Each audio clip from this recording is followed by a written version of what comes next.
Apple Watch Series 3 4K subscriber giveaway. Get subscribed. Let's do it. So a little Wendell update here. I'm home with him today, just working on this video actually. It's quite early here in the morning. Gonna get this video out and work on some admin stuff for the company. But so here's a Wendell update for today. He what is it? Counting surgery day, which was Monday. This is day 5. TPLO surgery. He got his pain med this morning, so he's a little bit groggy right now, as you can tell by his heavy eyes.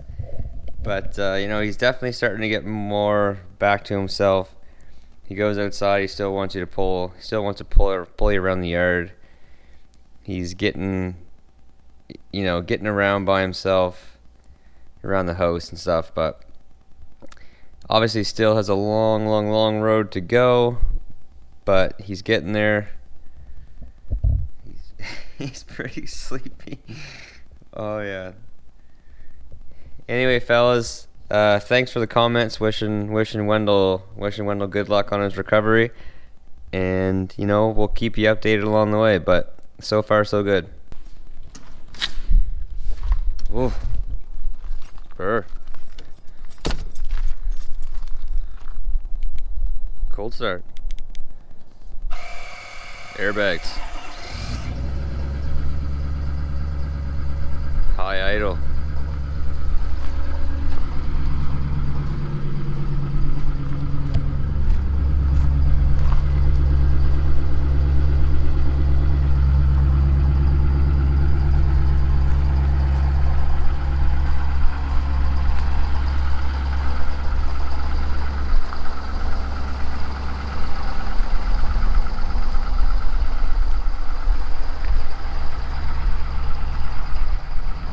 Oh my god, it started. Can you imagine?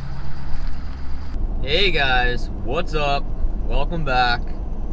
Or welcome for the first time. Hope everybody's having a fantastic day. I'm just heading back down to that private road mulching job that I've been working on.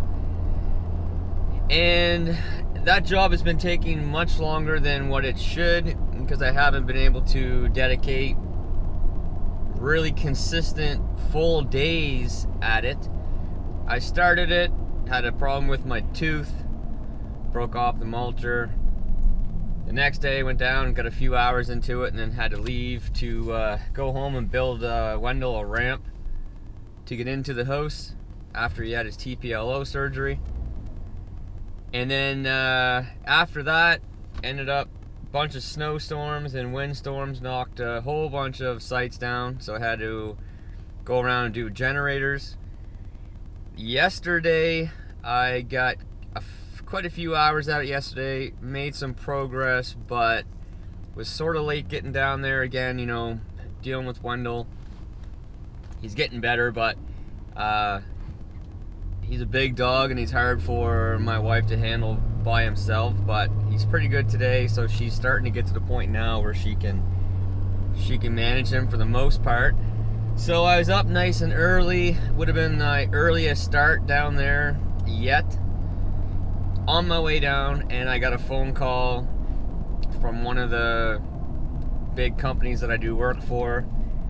They had an issue at a site, and I had to go take care of that. So, you know, here it is, 10 o'clock, and I'm just heading down there right now. I got about an hour drive, so it's gonna be 11 o'clock before I'm even on site.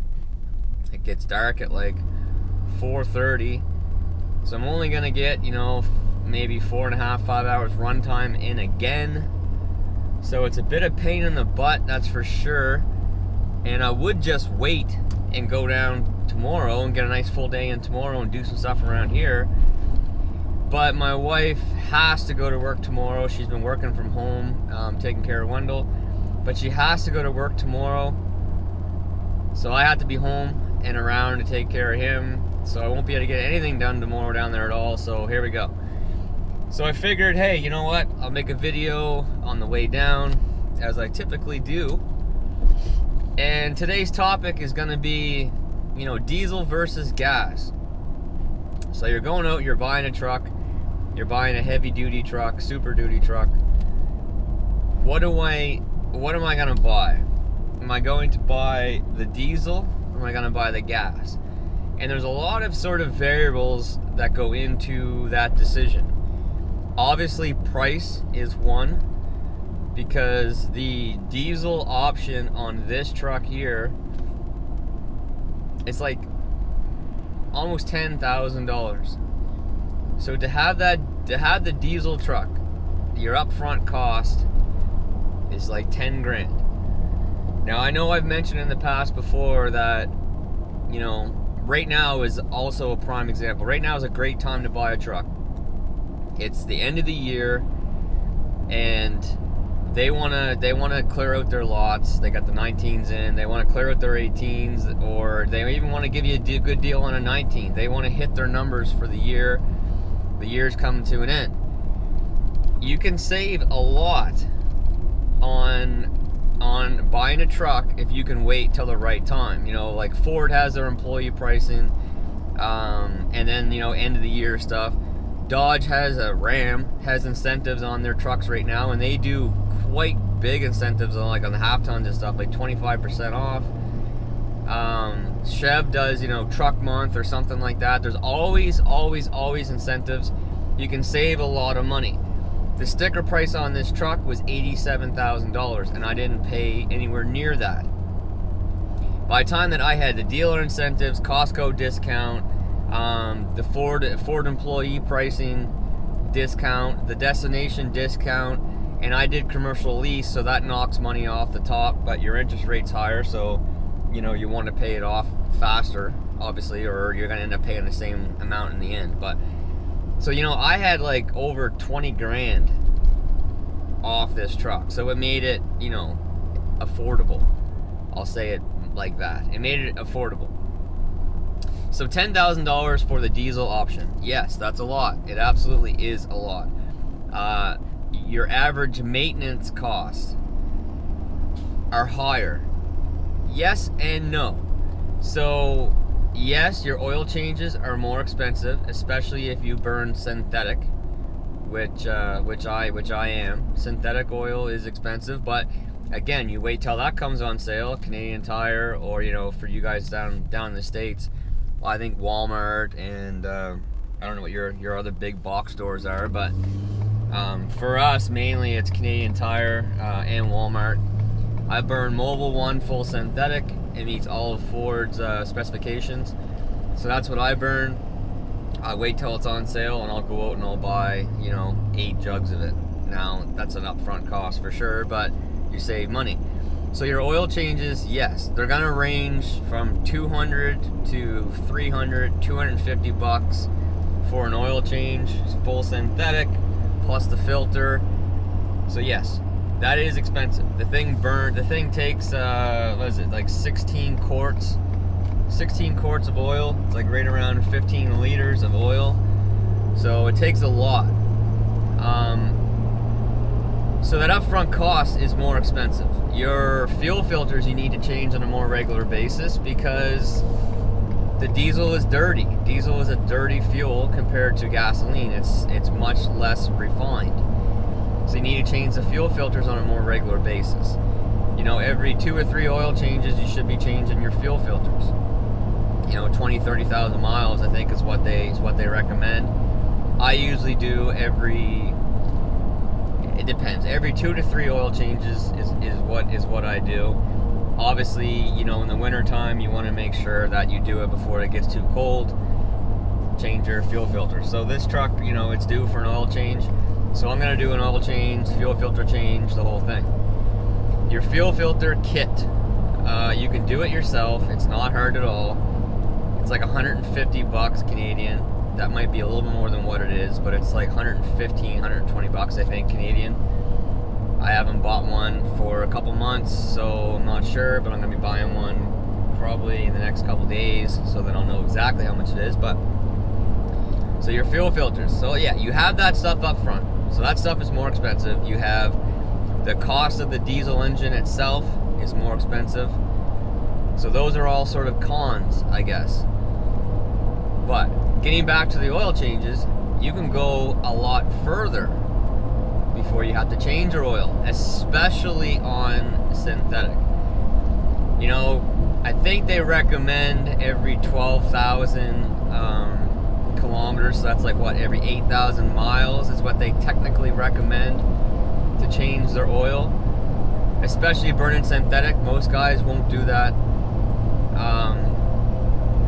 I like to keep it at 12,000, but with the synthetic now, you know, I'm honestly okay to go 16, 20,000 kilometers without changing my oil.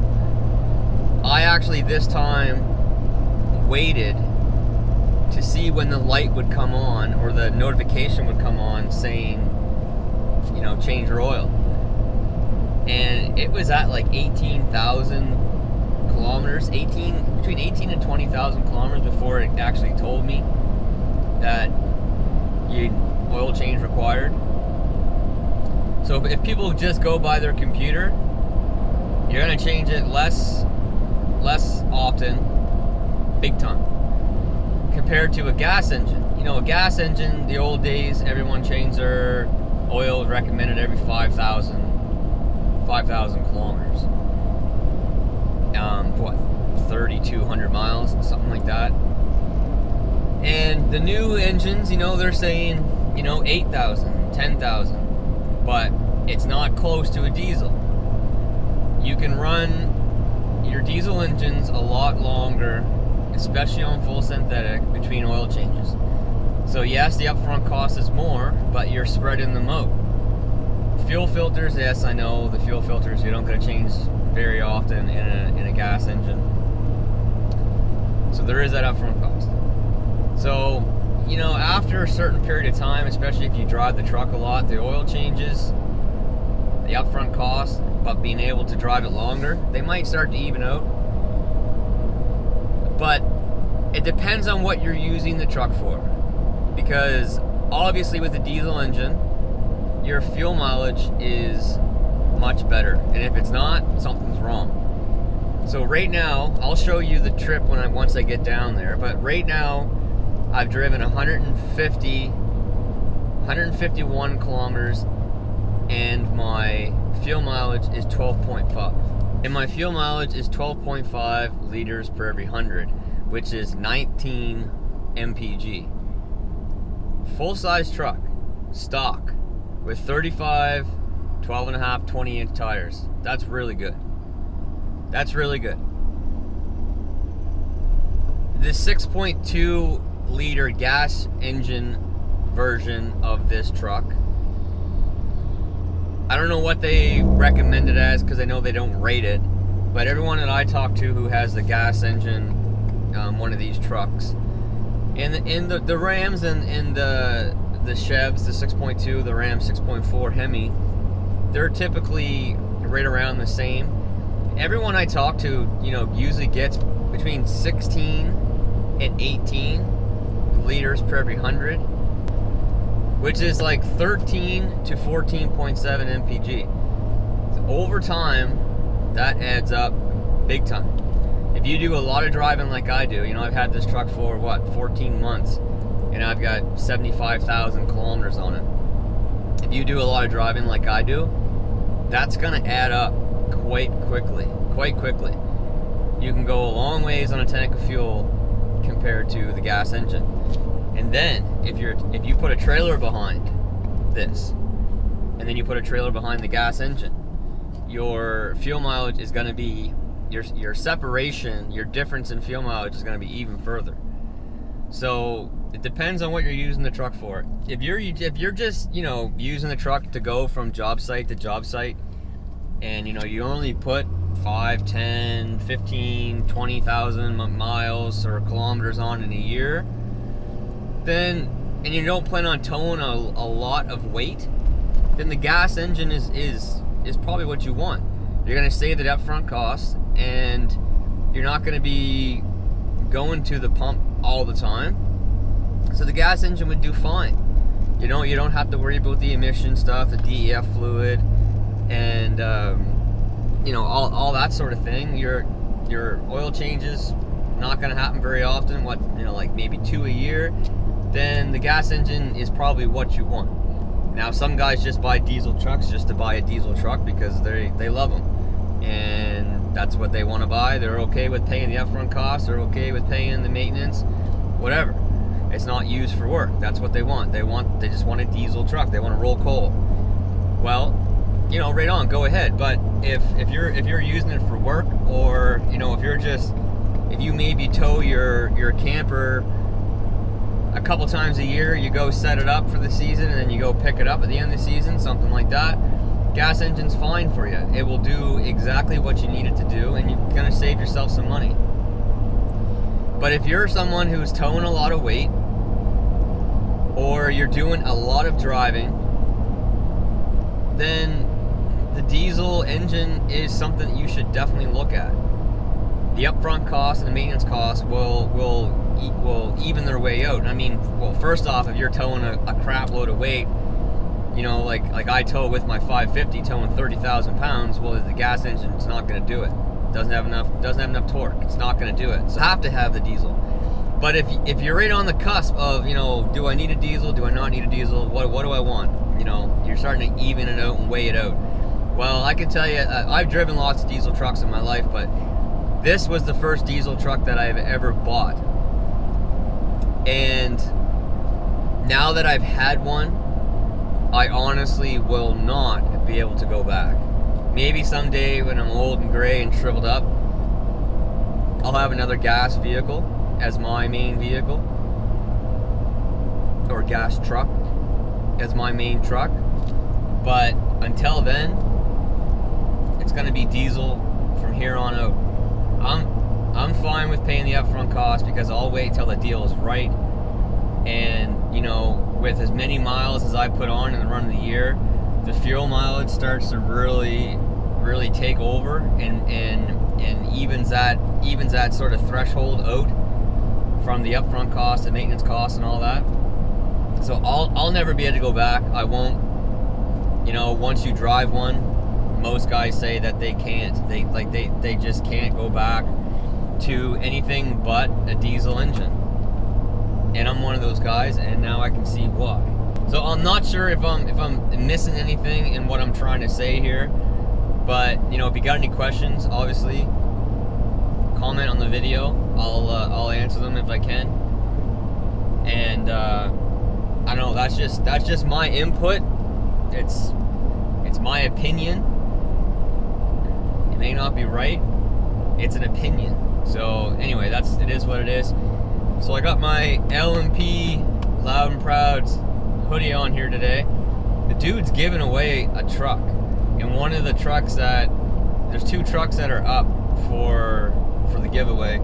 There's a first gen Ram 12 valve, and then he's giving away a fourth gen 2018 Laramie Longhorn Mega Cab 3500.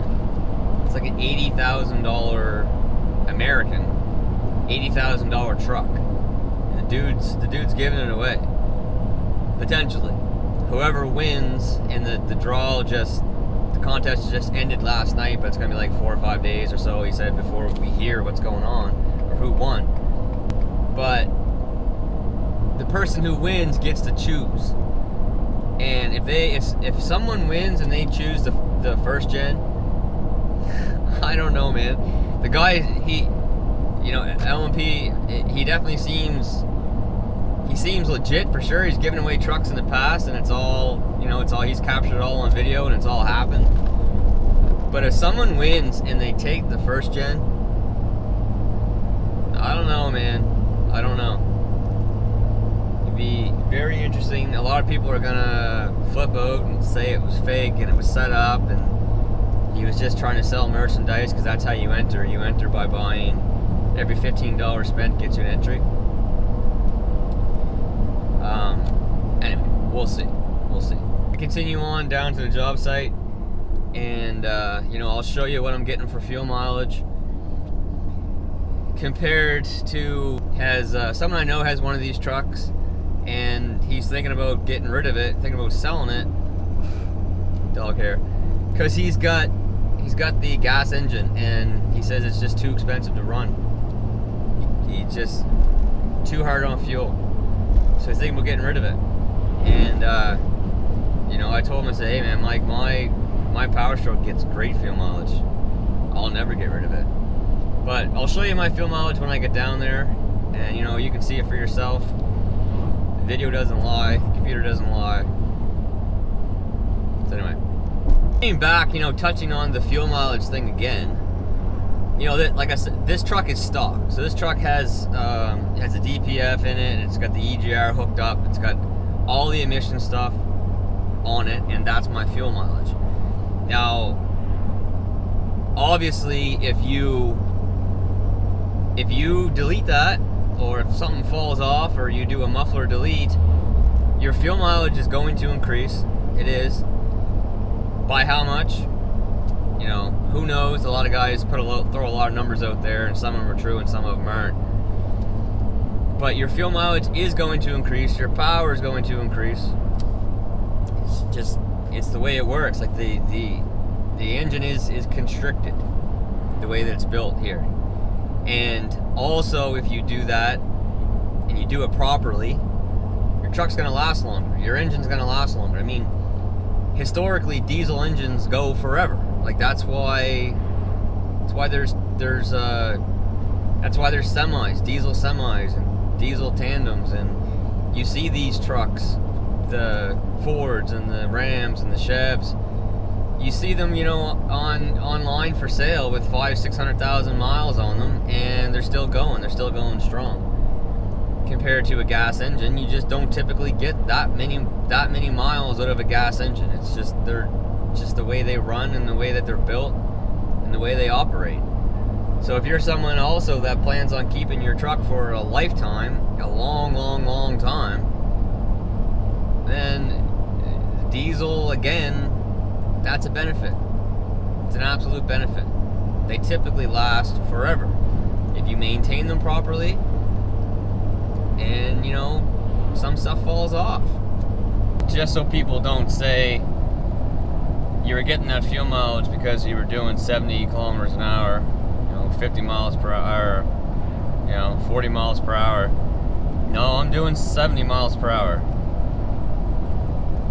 And that's my fuel mileage right now, 12.5. So right on, you know, like 19 mpg. And I've been driving for, you know, 180 kilometers. So what's that, like 110 miles? So 110, yeah. So not like I'm just going down the road, turn around, come back, and that's what it was. That's what it is. 35-inch tires. So we are here. We are here at the job site. 230 kilometers, 12.4 liters per 100. So again, 19 mpg coming down here. There was a couple of Tim Hortons stops there where I was idling at the drive-through, so it's pretty damn impressive. I'm happy with that. A little bit chilly. It's like -4 Celsius.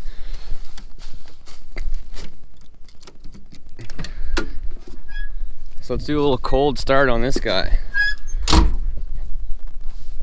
She gotta be cleaned.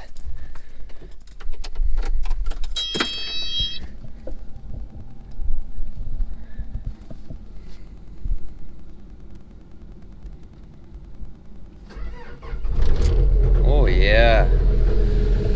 Purr, baby. And where did that key go? Purr, baby, purr.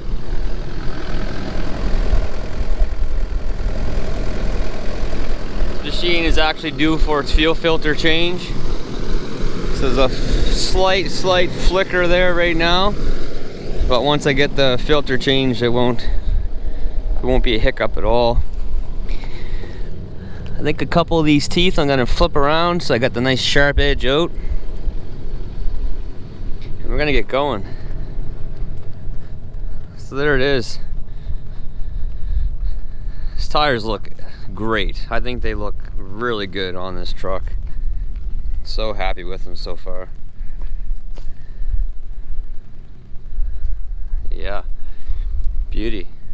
beautiful view of the ocean out there and the island.